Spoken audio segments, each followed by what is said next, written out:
Luke 4:14-21. Jesus returned to Galilee in the power of the Spirit. He went to Nazareth, and he went into the synagogue, stood up to read, and the scroll of the prophet Isaiah was handed to him. Unrolling it, he found the place where it is written, "The Spirit of the Lord is on me, because he has anointed me to proclaim the good news to the poor. He has sent me to proclaim freedom for the prisoners and recovery of sight for the blind, to set the oppressed free, and to proclaim the year of the Lord's favor." He began by saying to them, "Today, this scripture is fulfilled in your hearing." In other words, the year of the Lord's favor, the new period, the new age of grace starts now, according to what Jesus proclaimed. Immediately, we find a lesson. Stop postponing Jesus' given liberation by treating Scripture as past or future tense. Sinabi ni Jesus, "Today, this happens right at your hearing." Ngayon na, effective na ang year of the Lord's favor.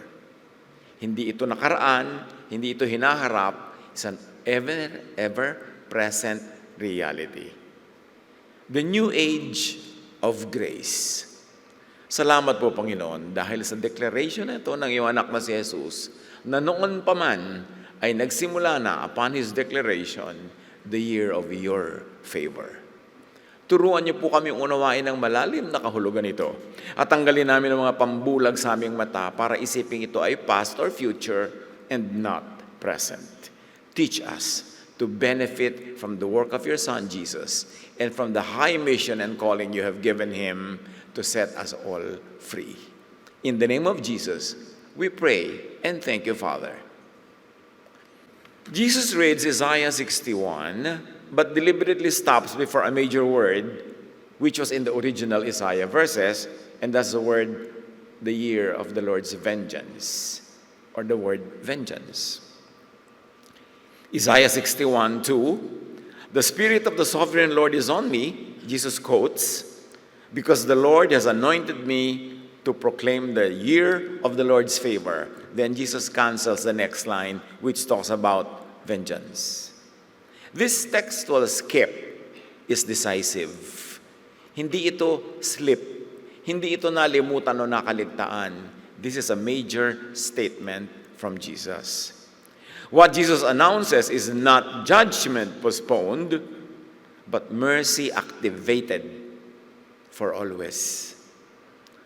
Favor now, present, active. Sa ulado ng kanyang mga listeners yung verses na yon. Kaya siguradong hindi na kaligtaan nilang pansinin na walang inungkat si Jesus about vengeance, but only about favor. The year of the Lord's favor. Then Jesus says, "Today, this scripture has been fulfilled in your hearing." Now na. In other words, inaugurated by Jesus, the year of the Lord's favor is now permanent. A condition of reality marked by release instead of punishment. Yun ang tinanggal ni Jesus. Dumaan sa Jesus filter yung mga words na ito na kanyang binigkas. A condition of reality marked by restoration instead of exclusion and mercy instead of harshness. Kumambyo ang buong understanding of the will of the Father in heaven for people on earth in general, and at that time particularly for the Israelites who were under their traditions. Revolutionary ang reading na ito. Pag binabasa natin ngayon at paulit-ulit naririnig, parang manhid na tayo sa shocking effect nito. Pero sa original and first hearers, kagulagulantang ang sinabi ni Jesus.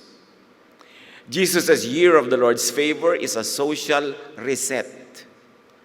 a reordering of relationships, of debts, dignity, and belonging. Jubilee, not as a periodic relief, but as a way of life. Structural, not seasonal mercy. Ano ba yung inuungkat na Jubilee na yun? Kasi every 50 years, may Jubilee year sa tradisyon ng mga Israelites. At yung Jubilee year na yon, lahat ng utang na hindi bayad, pinapatawad. Ang mga nakakulong for various reasons, pinapalaya. Ang mga rejected, puwera, tinatanggap muli sa lipunan, sa pamilya. It's a reset. Lahat magkakaroon uli ng zero reading.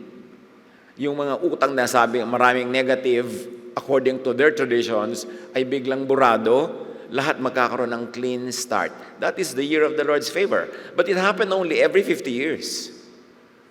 Kaya may mga tradisyon ng ibang religious teachings na may Jubilee year din sila, na every 50 years may mga nangyayaring reset. Kanya-kanyang interpretation nun. Pero sabi ni Jesus, ito ay naganap na ngayon, nagsimula na, at hindi for only 1 year every 50 years, but now this is the new age of grace. Isang bagong kaayusan under which there would be an ongoing transaction between the Father in heaven and people on earth through Jesus. And it's going to be Jubilee for all time. Nawala ng power yung mga religious systems na siyang naghahawak ng franchise ng Jubilee year. Naging democratized, naging available to all. Isaiah 61:1, bakasin natin, landasin natin yung stages and phases of Jubilee. And remember, when we say Jubilee, reset. Zero reading, bayad lahat ang utang, lahat may bagong panimula, bagong buhay. The Spirit of the Sovereign Lord is on me because the Lord has anointed me. Yan yung kanilang binibikas-bikas for many, many, many ages in their tradition. Then look for one, enter Jesus. Jesus, full of the Holy Spirit, returned from the Jordan and was led by the Spirit in the wilderness. May pumasok na element dito. Sanay na tayo ang marinig dahil luma na sa tenga natin, pero sa bagong nakakarinig noon bago, the Holy Spirit is now suddenly factored into the equation. And Jesus came full of the Holy Spirit. And then Acts 2, 1-4, chain kasi ito dapat pagdugtong-dugtungin sa ating pangunawa. When the day of Pentecost came, they were all together in one place, meaning the Jesus believers. Suddenly, a sound like the blowing of a violent wind came from heaven and filled the whole house where they were sitting. All of them were filled with the Holy Spirit and began to speak in other tongues as the Spirit enabled them.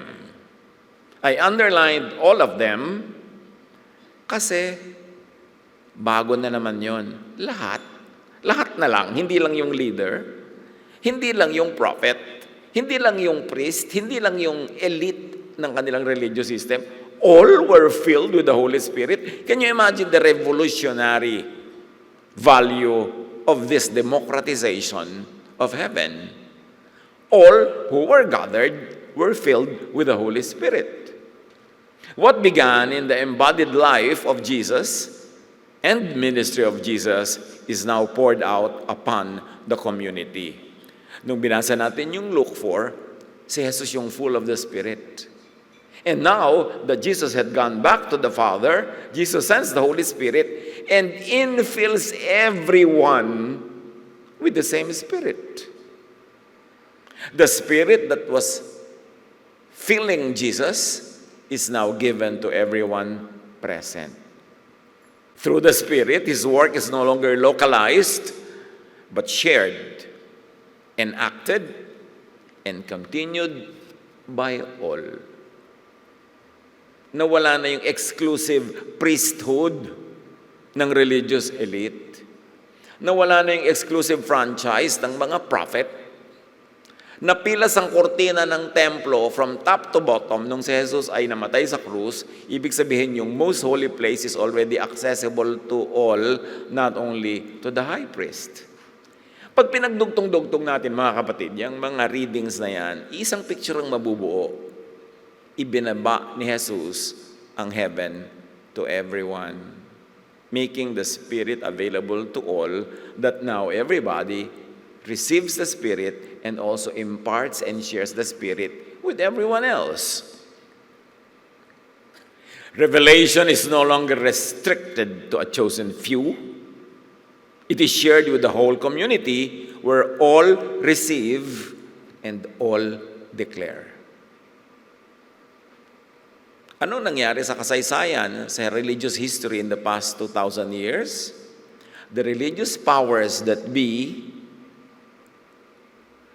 got back that franchise and allocated it only to themselves and returned the people to just becoming listeners and followers. Pero hindi yun ang ginawa ni Jesus, hindi yun ang original intent even of Pentecost. Pero alam natin na bumalik na naman sa religious elitism ang maraming mga grupo. Sinarili na naman ng mga so-called authorities, ang mga kapangyarihan, ang mga revelation ng pagtuturo, samantalang ibinigay na sa lahat.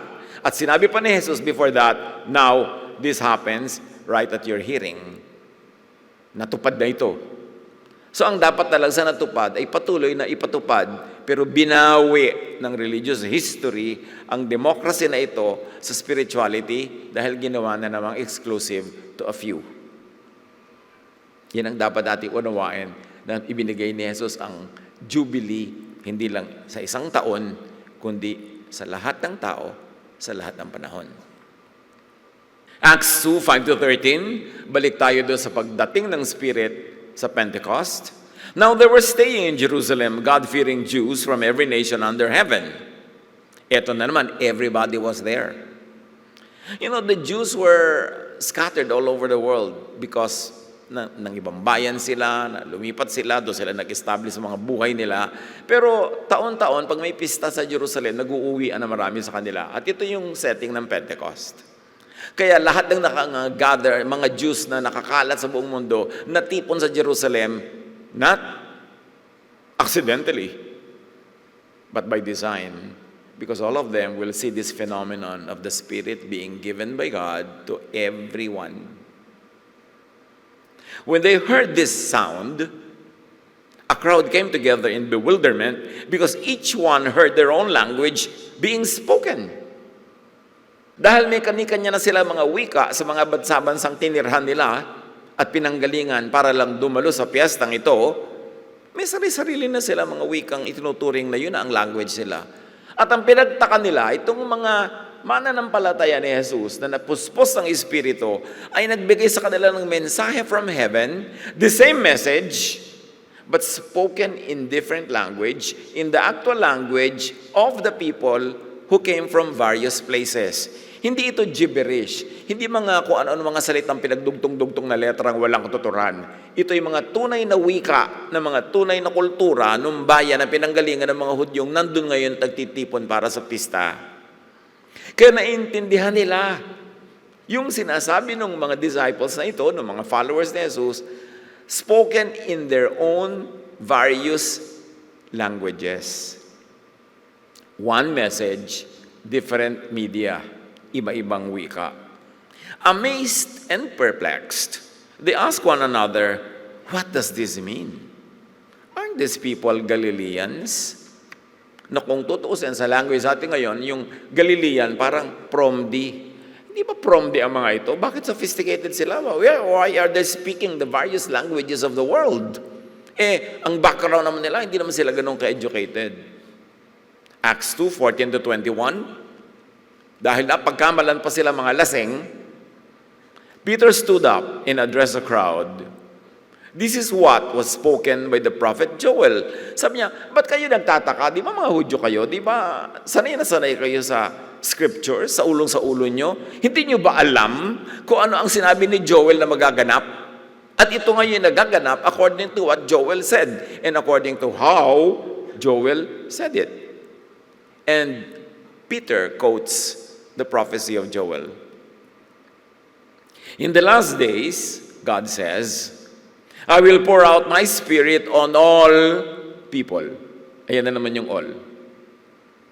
Your sons and daughters will prophesy. Your young men will see visions. Your old men will dream dreams. Even on my servants, both men and women, I will pour out my spirit in those days, and they will prophesy.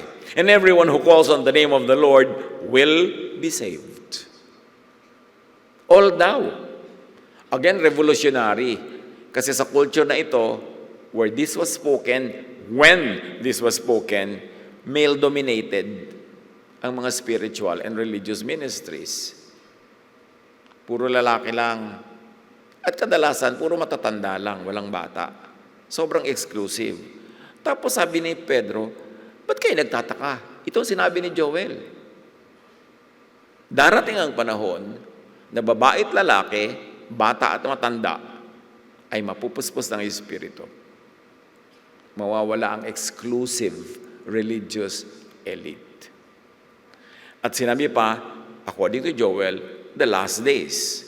Now, the last days here means the closing phase of an old order. It doesn't mean the end of the world. Ang reading naman ng iba, end of the world. Uy, may nagtatangs na end of the world na. Lagi na lang end of the world. Yung may mahuhulog na ipis, end of the world. Yung may ulap na dadaan, end of the world. 2,000 taon na yung end of the world na yan, ba't di nagaganap? Dahil ang tinutukoy na last days is the last days of the old order. The last days of religious dominance by a few. The last days of most of the people being oppressed by a few leaders. The last days of exclusive religiosity because now it would be democratized. Magwawakas ang old order at darating ang new age of grace, of kindness, of love. Peter interprets a transition already underway. And as we have taken note, sons and daughters, young and old, men and women. So these are the last days of the old order. Now, hierarchy collapses. Sa declaration ni Jesus, nung siya'y nagsalita, at sa nagganap sa Pentecost na ininterpret ni Peter according to the words of the prophet Joel, nag-collapse ang religious hierarchy because now, access to heaven and the economy of God is democratized to include everyone, young and old, men and women, everyone. Sobrang kakaiba yun, kaya ayaw nila kay Peter, ayaw nila kay Jesus, kasi yung mga religious elite who are so entrenched, perched on their power benches, would now become irrelevant. Or at least they would become equal with everyone else. Ayaw nila nun. Ano ang new age of grace? Pag nadidinig yung new age, huwag yung isipin yung mga hula-hula, mga hippie-hippie. Hindi yun. Kasi masyado nalang ginawang katatakutan yung word na new age. It's a new age of God's grace. Not harshness, but grace. What happens? Hierarchy collapses. Access opens, forming an egalitarian, pantay-pantay community of shared gifts and discernment. Ang tunay na community ni Jesus, the Jesus community, the Jesus crowd, the Jesus church, if you wish to call it that, ay pantay-pantay. Hindi hierarchical, hindi pyramid ang power structure. Naging pyramid lang yan, naging imperial when Christianity became sponsored by the Roman Emperor and the Roman Empire, and therefore the governance of churches had become patterned after the governance of Imperial Rome. Pyramid, merong top emperor and then pababa yung mga power at ang mga tao nasa baba, nasa laylayan so-called. Hindi yun ang community ni Jesus. Yung community ni Jesus are these people, men and women, young and old, receiving the Spirit, sharing the Spirit, all of them sharing the love and the work. Pero binawi nga uli yan ng mga powerful people and powerful interests para ma-exclusive na naman sa kanila ang mga religious authority. So, ito ang sinabi ni Jesus, this is the year of the Lord's favor. It began with Jesus and was dramatically distributed at Pentecost. Dugtong-dugtong ang mga events na yan, hindi sila isolated.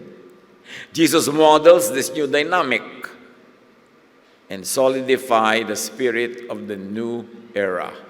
So Jesus solidifies it. John 8, 3-11, paano ipinakita, i-demonstrate, in-exhibit ni Jesus ang ibig sabihin ng New Age of Grace? Guro, ang babae ito'y nahuli sa aktong pangangalon niya. Ayon sa nasulat ng kautosan ni Moses, dapat batuhin hanggang sa mamatay ang mga katulad niya. Ano naman ang masasabi niyo? They put Jesus under a test. Ngunit yumuko lamang si Jesus at sumulat sa lupa sa pamamagitan ng daliri. Patuloy sila sa pagtatanong, kaya tumayo si Jesus at nagsalita. Ang sino man sa inyo na walang kasalanan ang siyang maunang bumato sa kanya. At muli siyang yumuko at sumulat sa lupa. Tumayo si Jesus at tinanong ang babae, nasaan sila? Wala na bang humahatol sa iyo? Kasi nag-alis sa inyo mga tao. Wala po, Ginoo. Sagot ng babae. Sinabi ni Jesus, hindi rin kita hahatulan. Umuwi ka na. At mula ngayon ay huwag ka nang gumawa ng kasalanan. Itong dramatic event na ito, na ayaw i-emphasize ng mga super legalista kasi ayaw nila yung ramification of grace, ipinakita ni Jesus kung anong ibig sabihin niya, that the year of the Jubilee has started and is now an ongoing system. The year of grace, the age of grace, the new age of God's favor and love. At paano ito ipinakita ni Jesus? Malinaw na hindi ipinatupad ni Jesus to the letter ang violence na nakasulat sa law. Pero, patuloy niyang ipinatupad ang godly and loving spirit of the law nung sinabi niyang, stop sinning.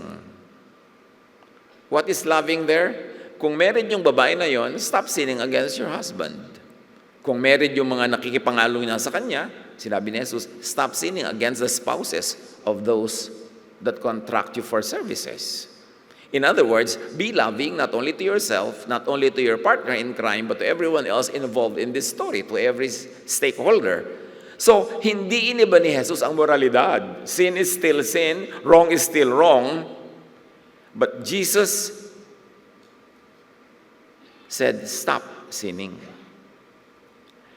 Patuloy niyang ipinatupad ang godly and loving spirit of the law, stop sinning, pero hindi niya tinupad to the letter, yung requirement ng letter of the law. Jesus re-aimed. Inilipat niya ang punteriya, inilipat niya ang tama ng law. And in some dramatic twists, even reversed the application of traditional text to attune the law to the love and grace of the previously unseen Father, who is only now revealed and made known through Jesus. Remember, sabi sa Scripture, no one has seen the Father except Jesus. Wala talagang nakaunawa ng tunay na kalooban ng Ama sa langit. Wala, kundi si Jesus. Kaya nga ipinadala si Jesus eh. Kasi kung nauunawaan naman ng mga tao ang Ama, iba't iba ipapadala si Jesus para ipaunawa ulit, di redundant. Hindi kasi nila talaga naunawa, nagagap ang tunay na diwa ng Ama sa langit. Jesus was sent to reveal the unrevealed Father, to make visible the heretofore unseen Father.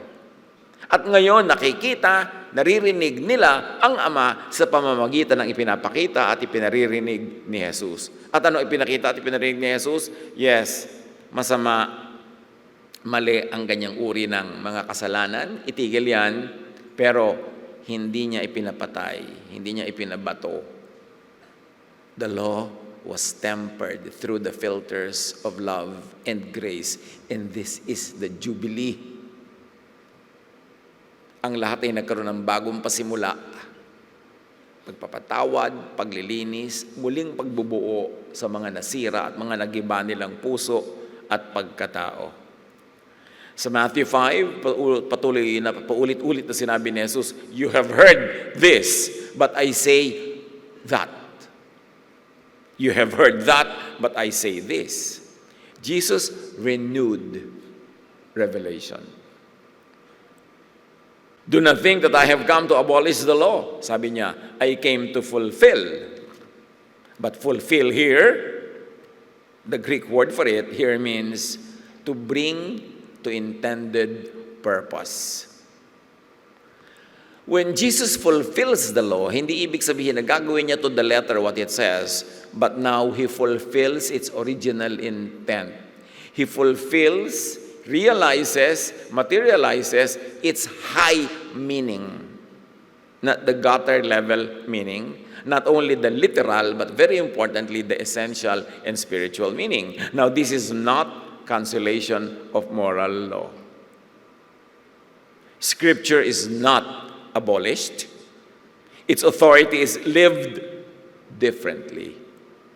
Jesus now interprets how to live differently under the authority of the spirit of morality.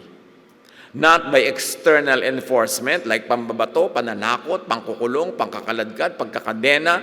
No, but through spirit-led discernment. That the Spirit given to Jesus, that infilled Him, the Spirit given to everyone at Pentecost, is now given to everyone else so that internally they could process the meaning of morality and the meaning of God's transaction with humanity so that all of that could be interpreted and applied in loving ways, in gracious ways, not in harsh and murderous and cruel ways. Yun ang Jubilee. Yun ang freedom. Yun ang kindness. Yun ang age of love and grace. Sadly, hindi yun nagpatuloy na buong buo after Jesus went back to the Father kasi ibinalik ng mga religious powers yung powers unto them and they went back to the old ways that Jesus came to change. Jesus completed and retuned Scripture to love. He replaced ritual with mercy, rule with rest. Kaya gano'n na lang emphasis ni Jesus sa rest. Hindi yung kasusunod mo sa rule, pagod ka na, gasgas ka na, ubus ka na, giba-giba ka na. No, rest. Ang dinala ni Jesus. Kasi pagod na pagod ang mga tao sa relihiyon.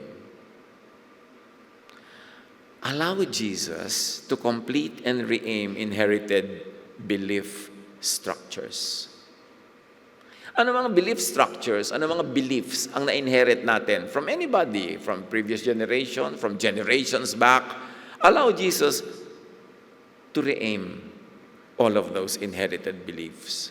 Just like how He re-aimed yung sinabing, this woman must be stoned to death. Hindi niya sinabing, okay siya, okay magkasala, okay na maging adulteress. Pero ang ginawa ni Jesus, hindi okay na batuhin mo siya.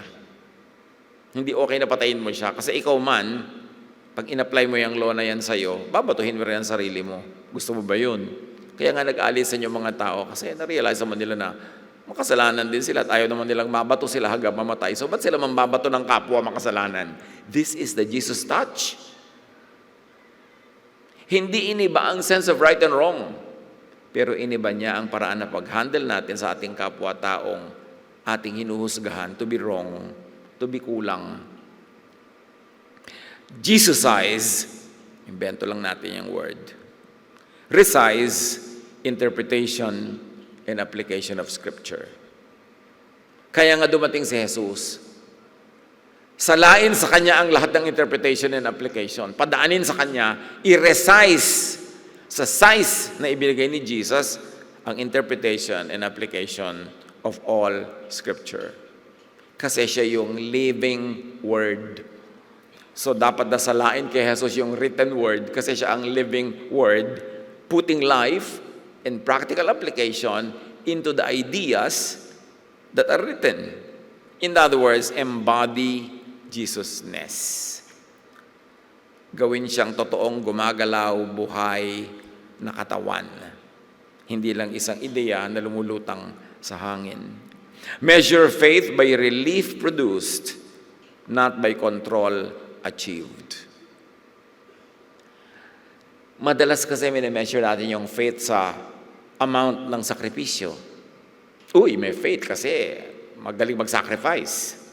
Sa amount ng donation, uy, ang galing ng faith mo, sister, talaga nihulog mo lahat, pati hikaw. Sa amount ng pagpipigil sa sarili, kahit na hindi naman dapat, ang pumipigil lang pala, tradition, hindi naman ng Diyos. Madalas na sinusukat natin ang faith sa ganung mga pagdurusa, pagpapahirap, pagpapakasakit. No. But by Jesus' standard, measure faith by relief produced, by rest, by peace, and relaxation that your ministration brings to people reached by your ministry. Okay, missionary ka, teacher ka, leader ka, yung mga naaabot mo, natuturuan mo, paano mo measurein yung success ng spiritual work mo? Hindi sa kung paano mo sila ngayon nakokontrol, hindi sa kung paano mo sila ngayon napapasukan ng donation, hindi kung paano mo sila ngayon naigagapos, kundi kung gaano karaming pahinga at kapayapaan ng loob ang nadulot mo sa kanila sa ministry mo. Gaano karaming rest and love of God through Jesus ang nadala mo. Hindi yung harshness of the Pharisees pa ang dinala mo. Hindi mabuti pa sana hindi ka na lang nagmisyon. Mabuti pa sana hindi ka na lang nagpagod with your religious work kung ang dala-dala mo lang ay Pharisees. Kaya ang tagumpay ng isang Jesus-based work is how much rest, how much relief, how much forgiveness, how much comfort and restoration do you bring to people? Jesus listens inwardly to the Most High and acts beyond literal law. Kasi yung literal law, pag sinunod mo, babatuhin mo nga hanggang mamatay. Pero yun ba ang in-implement ni Jesus? No. Ang in-implement niya yung essence, spirit of the law, the intention of the law, which is to promote love among everyone, to promote order in society, to promote fairness. Kaya sabi niya, sin no more. Huwag ka nang mangagaw ng asawa ng may asawa. Huwag ka nang magtaksil kung meron ka mang asawa o huwag mo silang hayaan magtaksil sa mga asawa nila. Hindi yan sikununsinti ni Jesus. Sabi niya, sin no more. But hindi kita babatuhin. Rebuild your life on the premise that now you sin no more. Yun ang ministry ng mga tunay na nananalig kay Jesus. Hindi manghusga ng kapwa, manakit ng mga taong iba ang pananaw kaysa sayo. Kundi bigyan mo sila ng pagkakataong mag-reset, bigyan mo sila ng jubilee, ng pahinga, ng lugar para masuri ang sarili, maiayos at maiayon ayon sa kalooban ng Ama sa langit. Jesus listens inwardly to the Most High and acts beyond literal law, forgiving, healing even on a Sabbath, which the literal law prohibits, but which the Spirit of the law actually wants that you are able to rest. Pero hindi yung pagre-rest mo mismo ang pumagod na sa'yo dahil naging amo mo na yung concept of resting. Jesus was refining, redefining purity and justice. His authority flows from direct communion with the Father. So what do we do with that? Develop your own personal correspondence with the Most High. Kaya nga ibinigay yung Spirit sa lahat. Huwag kang tanong ng tanong, Pastor, pwede ko po bang gawin ito? Ano po bang magandang negosyo? Okay lang magtanong kung gusto mo ng additional information o kaya affirmation. Pero ibinigay din sa iyo ang Spirit na ibinigay din sa pastor, kay leader, kay teacher. Huwag kang laging umasa. Ano po ba kahulugan nito? Ba't di ka mag-isip? Bakit di ka magbulay-bulay? Yan ang nangyayari. Marami mga tao na aabuso ng mga religious leaders kasi iniaasa sa religious leaders ang lahat ng desisyon, lahat ng pasya, lahat ng pag-iisip. Ibinigay na nga sa lahat. Kaya mo dapat i-develop yan. Ano pong gagawin ko? Bakit? Wala ka mang isip. Mag-isip ka. Yung Bible na binabasa ko, binabasa mo rin. Yung Panginoon ko, Panginoon mo rin. Yung Spirit ko, Spirit mo rin. Ba't kailangan ka laging susunod-sunod sa iba para magtanong? Sinanay kasi tayong ganun. Anino lang ng mga leaders. Pero ibinigay na nga sa Pentecost ang Spirit to all. Dibdibin niyo mga kapatid ang kahulugan nun. You are also responsible for your own personal growth. And you be responsible for decisions you make. Yung iba kasi tanong ng decision sa iba, para ako sa karagsisihan, iba ang masisi. Kailangan tayong marunong manindigan para sa ating mga alam at pinaniniwalaan. And now, when you have to apply Scripture in your life, especially in the lives of people who believe in you and in your leadership and in your teaching ministry, choose mercy-aligned interpretation over harm-producing literalism. Pag naging sobrang literal ka lang, legalistic about the verses that you have memorized, tendency mong pag-apply niyan, harm-producing, judgmental, harsh, cruel, unkind, nagpupwera, naghihiwalay, nanghihiya, kaya doon mo i-apply si Jesus. Hindi niya hiniya yung babae, hindi niya ipinwera, hindi niya giniba, hindi niya ipinapatay. Sinabihan niya, ayusin mo ang buhay mo, tigilan mo yung mali, umuwi ka na. Ibig sabihin, start again. That is the ministry of Jesus. Pero para gibain mo, tapakan, sirain, hiyain, batuhin yung kapwa, ministry yun ng Pharisees, tiyakin mo lang kung kanino ka sumusunod. Access to grace opened at Pentecost. Let's note again that in the case of the woman caught in adultery, the law is quoted correctly by the accusers. Tama yung mga accusers sa kinote nila. The law of Moses requires that this woman be stoned to death. Hindi sila wrong. They were actually technically correct. The punishment they wanted is legally justified. That is what the law required. But, and that's a big but, Jesus reasons deeper and writes something else on the ground. These people were appealing to the law carved in stone. Jesus writes on the ground with his own finger on dust. Ibig sabihin, flexible ang isinusulat sa dust. Pwede mong burahin, pwede mong ayusin. Hindi batong-bato na kahit na masama na, masakit na ang application, yun na yun pa rin ang i-apply mo. Napaka-interesting yung pagsusulat ni Jesus sa alikabok. Although hindi sinabi sa atin kung anong sinulat, pero nakita natin ang effect ng mga nakibasa sa sinusulat niya. Nag-uwian sila. Isa-isa nilang binitawan ang judgmental stones nila na dapat ay pamatay at pamukol sa kapwa. Inilaglag nila sa lupa on which Jesus was writing. They surrendered their stone to Jesus' dust and to Jesus' writing on dust. At walang nag-judge sa kanila. Walang ngahas. Sino ba naman talaga ang mga ngahas mag-judge ng kapwa?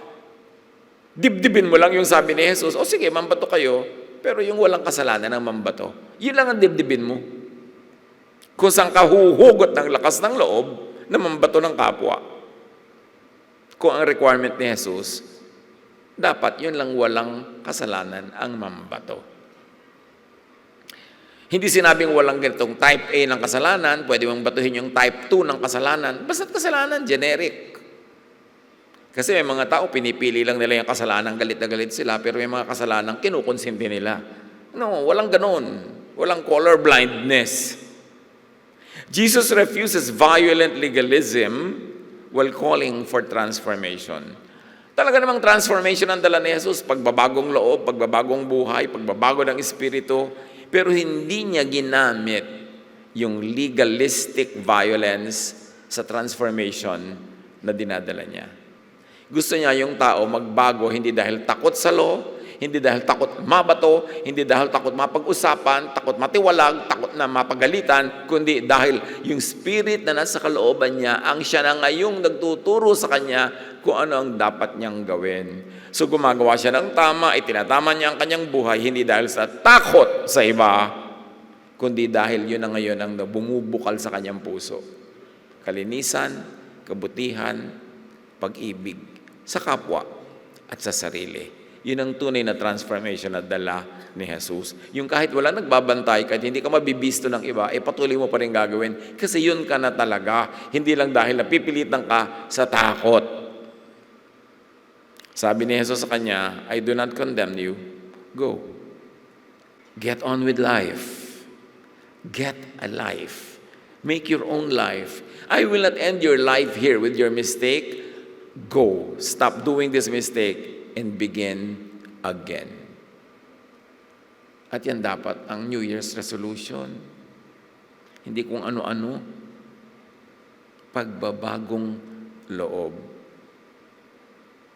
At sabi ni Jesus, and sin no more. Very firmly, very clearly, Jesus called sin, sin, without sounding judgmental and harsh and cruel. Hindi niya kinompromise what is right. Pero Jesus softened the landing to save the feelings, the dignity, the personhood of the sinner. Sin is still sin, but the sinner is not stoned and is instead sent home, sent to restoration. Yan dapat ang ministry natin. Dahil lahat tayo ngayon ay may access to the Spirit. Ipinangako yan sa lahat, hindi lang sa few. Matthew 5:17, I did not come to abolish the law, but to fulfill. Now, ang dapat na maintindihan kahulugan nun is fulfillment. How did Jesus fulfill it? Jesus fulfilled the intention of the law, but not the letter that is harsh when applied to other people at other times, other places, and other contexts. In other words, na Jesus filter ang letter of the law. Na fulfill ang spirit of the law. Law becomes and ends in love. Not in harshness, not in cruelty, not in divisions, not in murder, but in love. Na Jesus plan ang dating religious structure. Siyempre, dapat naman may epekto si Jesus. Dahil ba't pa siya dumating kung pareho lang ang lahat? At mananatiling tulad lang ng dati. Meron talagang iniba. Hindi yung sense of morality, but the way we interpret and apply laws, especially governing our pakikipagkapwa with fellow sinners. Now, back to Pentecost. Dumating ang Spirit, ipinaliwanag ni Pedro, ito yung sinasabi ni Joel, narinig ng mga tao ang mensahe ng Spirit. Hindi naman sinabi sa atin ng text kung ano yung sinabi ng Spirit eh. Pero narinig nila in their own languages, and sabi sa Acts 2:37, they were cut to the heart. Tinablag talaga sila sa kaloob-looban. Revelation moves from spectacle to conscience. Mula sa isang napakalaking outward spectacle, ugong, apoy, tongues, ang naging bunga, nagkaroon ng conviction sila sa kanilang kalooban. At yan dapat ang bunga ng gawa ng Espiritu sa atin. Hindi lang yung humanga ka, ay, ang ganda, o natakot ka, o ano, kundi nagkaroon ka ng inner conviction. Especially towards pagbabagong loob. The Spirit doesn't only speak. The Spirit indwells. Kaya sa heart sila tinablan. Ano ang talab sa puso natin? Ang lahat ng ating mga pinagagagawa.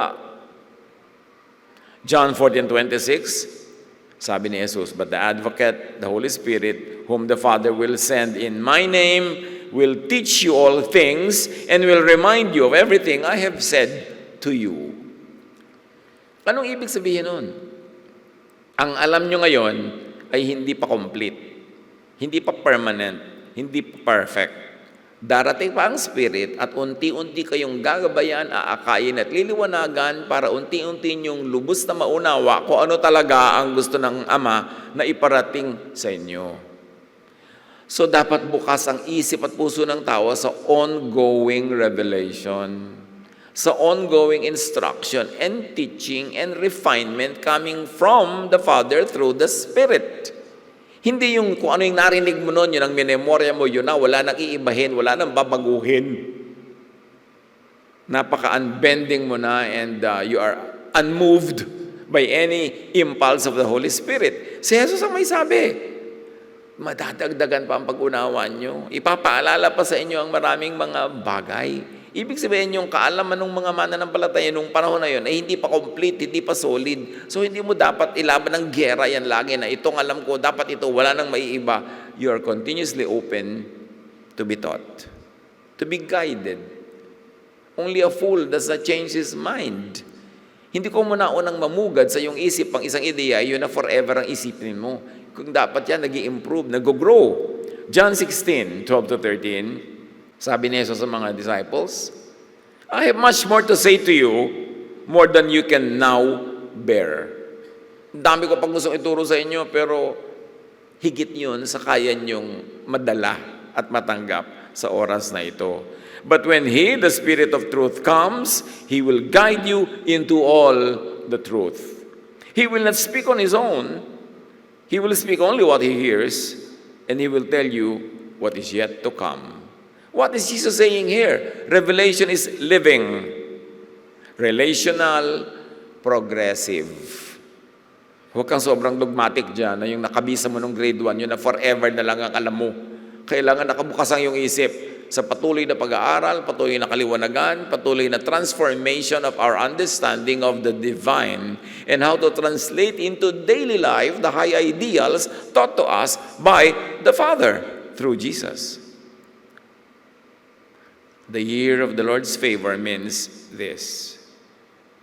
God does not speak only from scrolls, but also from awakened lives. Kaya nga, living Word.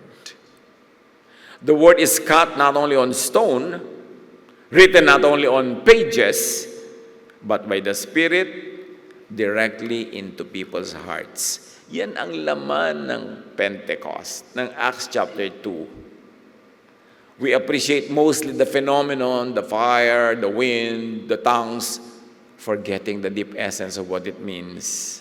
That now the Father, through the Spirit, speaks to the heart directly. Kaya huwag natin i-neglect yung ganong understanding.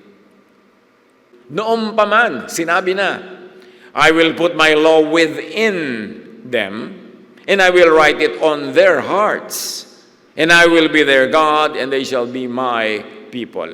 Can you imagine, as early as Jeremiah, sinasabi na, isusulat ko ang aking batas sa puso mismo ng mga tao. So hindi nila laging kailangang malimit ng nakasulat sa papel, sa bato, at sa tradition at kung ano-ano. Kasi diretso ako magpapahayag sa mga tao. This is the age of grace, of God's favor. This is the Jubilee. Nangyayari na ba ito sa sarili-sarili natin mga buhay? O nakaasa lang tayo lagi sa kung ano na yung nakaugalian, nakasanayan at sinasabi ng authorities? 2 Corinthians 3:3, you show that you are a letter from Christ. So here is a contest among documents. Siyempre, sino ang authoritative, alin ang totoo, alin ang tama. Pero sabi ni Pablo sa mga mananampalataya, kayo mismo ang patunay that you are a letter from Christ, not from anybody else. Written not with ink, but with the Spirit of the living God. Not on tablets of stone, but on tablets of human hearts. Sa ganito kasing panahon, nag-aagaw-agawan na yung mga tao ng, ano ba talagang authority? Ano dapat natin sundin? Yung nakasulat, yung tradisyon, o yung mga bagong ipinapahayag sa atin ng Espiritu? Sabi ni Paul, kayo mismo ang patunay. Kayo ang sulat mismo ng Diyos. Written not with ink, but with the Spirit of the living Word. Not on tablets of stone, but on tablets of the human hearts. Pakalimiin natin ang kahulugan noon. Do not treat revelation as finished or controlled by others. Listen for the Spirit where mercy restores, burdens are lifted, and dignity returns. Isa yan na pruweba na work ng Spirit ang nagaganap. The call is not to chase novelty. Huwag mag-imbento ng un-Jesus theologies. At gusto ko itong bigyan ng diin. Hindi ibig sabihin na ang Spirit will guide us outside of the usual traditional sources, iimbento na tayo ng sari-saring guni-guni, sari-saring mga doktrina. Paano mo malalaman kung tinatawag natin, uy, led ako ng Spirit, uy, may inireveal sa akin ng God. Paano mo malalaman? May test dapat. how does it compare with Jesus-ness? How will it be based on the teachings of Jesus? Alam mo, sister, sinabi sa akin ng Panginoon, ibibigay mo sa akin ang house and lot mo. Parang, bakit hindi naman sinabi sa akin yan ni Jesus? Sa'yo lang. Bakit parang lugi ako sa transaction na yan? Ipapalugi ba ako ni Jesus? So, may test. Kasi yung mga sobrang spirit-led ako, guni-guni na ang mga sinasabi nila, lalo kung self-serving, lalo kung nakakabuti para sa kanila, pero hindi naman sa iba. So, suriin nyo rin.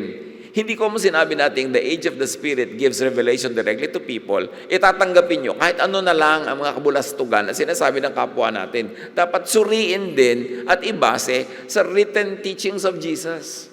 Yun ang test. Dapat may protection din tayo sa kanya-kanyang claim ng kung sino-sino na kinausap sila ng Diyos. Kinausap ako ng Diyos, tutulungan mo rin ako.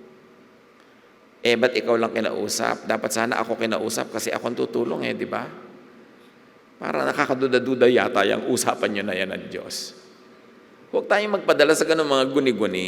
We are open to the leading of the Spirit. May mga safeguard yan, meron. May mga limits yan, merong safe ground. And that is the Jesus filter. What did Jesus say about this? And even if Jesus did not specifically talk about this topic, what would he say based on the essence and spirit of what he has already said? Dapat may ganung pamantayan.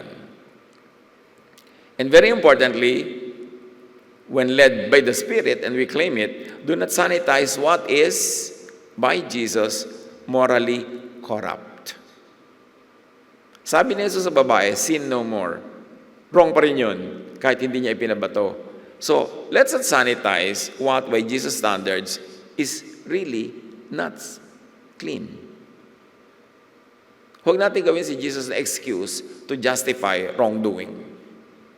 Do not saint the devil. Do not twist Jesus' morality to suit oneself.